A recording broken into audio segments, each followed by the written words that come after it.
راسك انت عربي، ارفع راسك انت مزيغي، انت عربي مزيغي مغربي افريقي. مشاهدينا الكرام،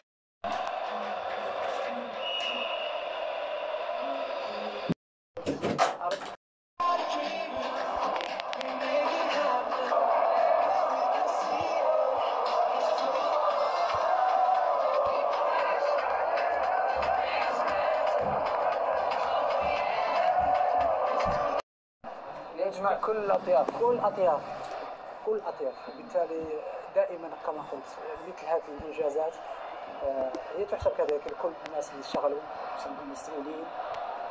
كذلك أنا سنشكر محمد أمير دولة قطر وكل المسؤولين في قطر على هذا التنظيم وعلى مساندتهم، كذلك الأمير والأمير الوالد وكل الشيوخ ومؤازرتهم للمنتخب المغربي وكل المنتخبات العربية.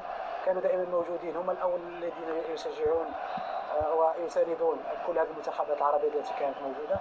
هذا الإنجاز وهذا الفرح وهذا الفوز للجميع لكل العرب.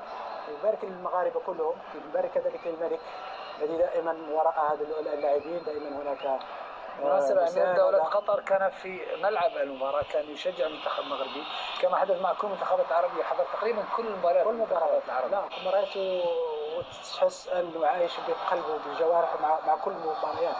وشاهدوا صراحة كل مباريات المغرب، حتى الشيوخ كلهم، جوان الشيخ جاسم الأب الوالد كلهم كانوا مجموعين والعائلة كلها. وهذا شيء، هذه قوة الرياضة، قوة كرة القدم، هذه توحيد كل الشعوب اللي لغاية الآن. شاهدنا أحد أفضل المونديالات نسخ تنظيما في تاريخ كأس العالم. هذا شيء يحسب كالعادة، ويحسب كالعادة لاعبي المنتخب المغربي يتوجهون لأسرهم لآبائهم لأمهاتهم مباشرة بعد كل فوز. هذا بركة الفوز محمد، وبركة هؤلاء اللاعبين أولياء آباء وأمهات لاعبين. هذا أنا أعتقد من صيري، لا؟ صحيح صيري، رغم أن الأب صحيح موجود. وهذا شيء جيد قامت به صراحة الجميع، وهو مجيء والتكلف بكل أسر اللاعبين.